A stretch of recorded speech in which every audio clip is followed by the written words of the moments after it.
We know that liver disease is a really big problem today, and the spoiler alert is that you want your liver to work. But even if it's not functioning optimally, that can lead to a lot of health issues like weight gain, digestive problems, chronic pain, and a whole lot more. So in this video, we're going to talk about 5 really common mistakes that people make that could be restricting your ability for your liver to function correctly. Let's jump in.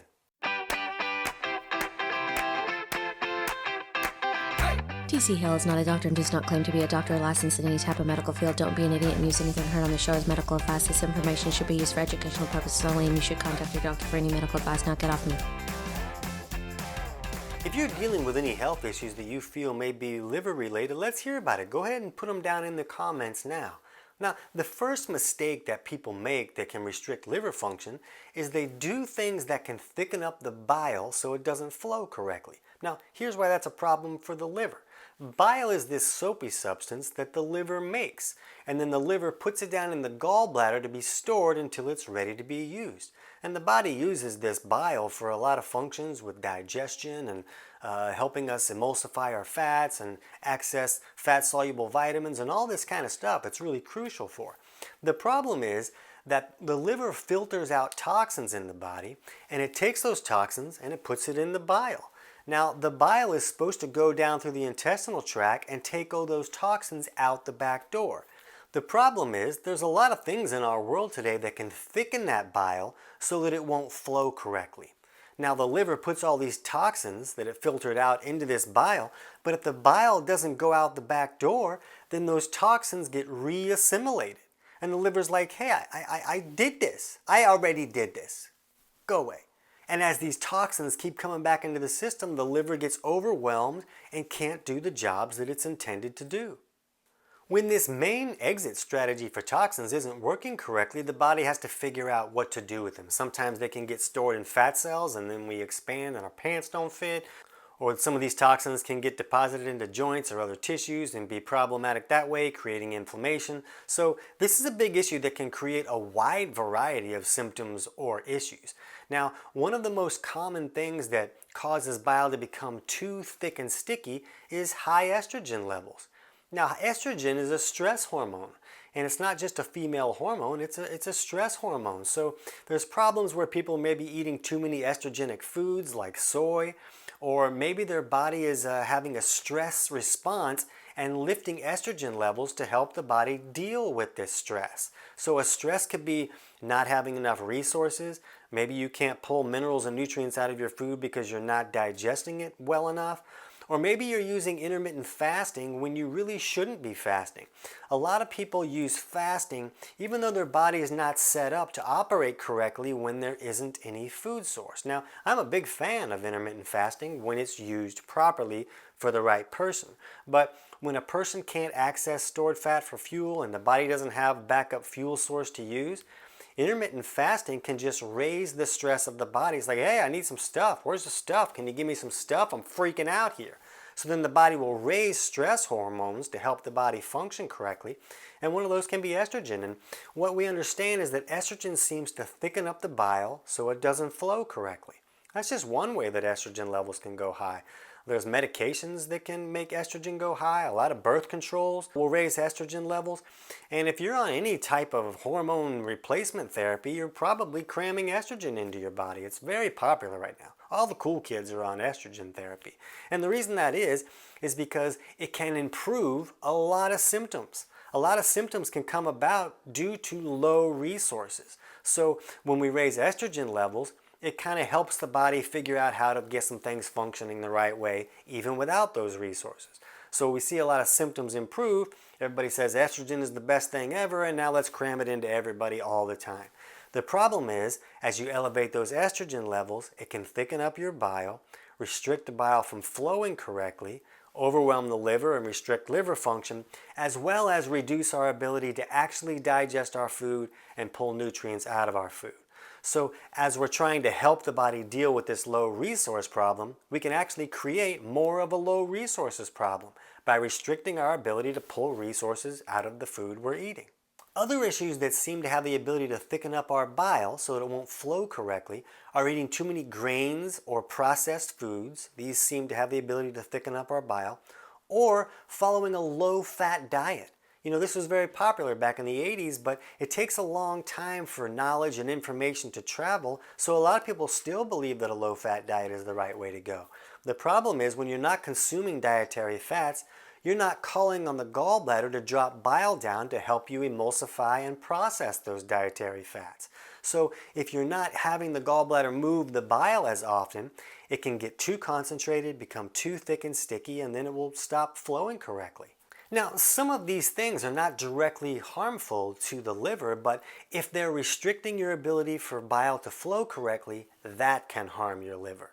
Now, in just a minute, we'll point you to a video that'll share 5 steps you can take to ensure that bile is thin enough to flow correctly. Just know that this is a very big deal, and if you can get bile flowing correctly, if it's not, then that can really take a big load off the liver, and it'll give you a little more freedoms and maybe a little more ability to do some of these mistakes some of the times that may cause harm for the liver. But if you can get bile flowing and allow the toxins to be removed from the body, that can take enough of a load off of the liver to give you a little more freedom to do some things the wrong way sometimes. The second common mistake that can create a lot of problems for the liver is too much self-medication. You know, you can get an over-the-counter medication for just about any symptom that's out there, and anybody can just walk into the store and buy 15 different medications and put them all in a casserole and eat them for dinner. So it's very easy for someone to self-medicate too much. Here's the problem. The liver is made to remove any kind of synthetic or toxic substances. Basically anything that you wouldn't find in nature, the liver is going to remove from the body and send out. That's its job. Now, the problem is when pharmaceutical companies first started making medications, they would put them in the body and the liver would be like, oh, well, that's not natural. We got to get that out of here. And the liver would filter it right out and the medication wouldn't do its job. So what they did to correct that was they upped the dosages enough to overwhelm the liver enough so that there's enough medication in the system so that it can do the job it's intended to do and it can help us out. So the problem with that is that the longer we take the medications, the longer we're overwhelming our liver. With every dose, the liver's getting overwhelmed just so that it can stay in the system and do its job. So if one medication has the ability to overwhelm the liver enough to stay in the system, what happens when we use 9 medications or 12 or whatever we're using? You can see that this can be a big problem for the liver. Now, that doesn't mean that I'm saying stop taking medications that your doctor has prescribed. That would be ridiculous. Your medication may be helping you survive. It may be correcting a problem. You really have to talk to your doctor about that. What's important is to understand how these medications are reacting with your liver. So if you're having concerns about your liver and you're on some buy one get one free medication plan where you're on 15 different medications, you might want to talk to your doctor about what steps can I take to improve a situation naturally so that I don't need a couple of these medications. Is there something I can do that would help me qualify not to need these? So you don't want to just stop a drug that your doctor's prescribed just because you think it might not be great. You first want to work on correcting the underlying problem that was creating the need for that medication. So don't be silly, be smart, be safe. Talk to your doctor about this. The third mistake is consuming too much conventionally grown produce or animal meats. Now think about what we just talked about with the medications, how the liver wants to filter that out and the higher doses can overwhelm the liver. Well, what do you think is going on with these animals that are given all of these antibiotics and all these other medications to keep them healthy enough to make it to the slaughterhouse? And what about all the plants that we grow and we dump all these pesticides on just to keep the bugs off of them? Where do you think all that stuff goes? It goes into us.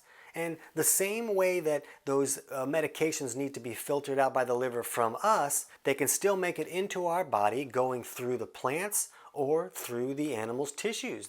Those toxins can get stored in animals' tissues and we consume them and we're consuming those toxins. So this is a big problem. Our food supply is not what it was 50 years ago, so we can't really go off of what our grandparents were eating and what was working well for them.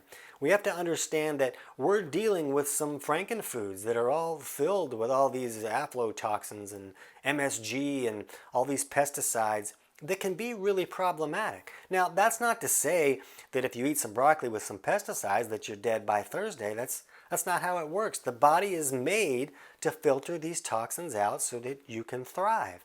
What we're saying is look at just some of these simple mistakes that people make that allow these toxins to start accumulating. Everything that we're talking about is allowing things to stack up and start to accumulate in the body and create a lot of filth and a toxic environment that the body has to try to function in. So that doesn't mean that you can never eat some conventionally grown asparagus with some chicken wings. That's not really what I'm saying, but you just need to understand the toxic load that you're giving to your body, the burden that you're supplying. And if you can reduce that load by just making some better choices, you can help the liver out. You can take some of the load off of that liver and allow the liver to do some of its other jobs instead of just focusing on trying to get rid of all the toxins that are coming into the system. The fourth mistake is too much fructose. Now, fruit contains fructose, and small amounts of fruit can be very beneficial for a lot of people. The problem is that fructose processes differently than glucose and starch. Fructose processes mostly in the liver. So the liver has to kind of deal with this fructose, and if you're pounding lots of fructose, that can be a big problem. The really big issue that makes this problematic for most people is things like high fructose corn syrup. So they took this thing that was not so optimal with fructose, and they're like, hey, how can we concentrate this and put as much of it into this product as humanly possible? A la peanut butter sandwiches, high fructose corn syrup. Now here's the problem. High fructose corn syrup is in everything. Like, it's in all, just about anything that you can buy in the store. Like a Toyota Corolla has high fructose corn syrup in it. So it's really hard to avoid this. You have to pay attention to what you're doing. And if you're eating junk food and sodas and candies and all this kind of processed junk, you're getting a lot of high fructose corn syrup. So you're getting a very high concentration of fructose, enough to overwhelm the liver and make it very problematic. Now, scientists are now telling manufacturers that this high fructose corn syrup is really problematic and it's creating a lot of health issues and a lot of problems. But, you know, the manufacturers are like, yeah, but it's so cheap and delicious. Yeah, we're going to go ahead and just keep doing it anyways. So you really have to watch out for yourself. You can't count on the manufacturers to do what's right for your body. They're doing what's right for their bottom line, and high fructose corn syrup is staying around. It's cheap and it's easy and it helps things taste great. If you want to take this problem to another level, we see that, you know, most corn is grown GMO. So you're not only getting the problem of the high levels of fructose, you're also getting all the toxins from the GMO corn. So you can see that that's not great, right? You can see that things are really starting to stack up and how easy it is to create this huge burden for your liver.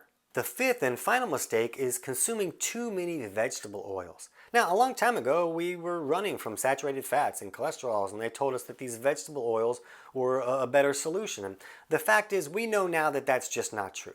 And we know that these vegetable oils can be very problematic, they can be very toxic, and when you heat them, they become even more toxic. If you want to take this to another level, these vegetable oils can also push a person to be more insulin resistant. And if you're consuming too many carbs and sugars, or your body can't process those carbs and sugars correctly, those carbs and sugars are going to get converted to fats that get stored in your liver. Now you got some fatty liver issues, and that's a big problem. Now, if you're still using vegetable oils, a great test that you could do is you can walk over and just put them in the trash can and just see what they look like in there. If they look good in the trash can, you might want to leave them there. Now, you can see that we've stacked up a lot of different ways that a person can overwhelm their liver and create trouble. Just know this. If you can make sure that your bile is flowing correctly, that's going to be the biggest way that you can help the whole situation. You might be able to give yourself a little more freedom. So if the liver can filter toxins out of the body and they actually get removed from the body, now the liver doesn't have to get overwhelmed doing the same thing over and over again. So ensuring your bile is flowing correctly can be the best step to make sure that, hey, maybe I can do some of these other things sometimes and not overwhelm the system too much, as long as the toxins and filth can be taken out the back door like they're supposed to. So if you want to make sure that your bile is not too thick and sticky to flow correctly, we have a free online digestion course that'll walk you through how to figure that out. And if it seems to be that your bile is too thick and sticky to flow correctly, it'll walk you through how to take steps to correct that. So we'll put the link to that free course down in the description below. For now, watch our video on 5 ways to improve bile flow to put yourself in motion now. I can't wait to hear about your results.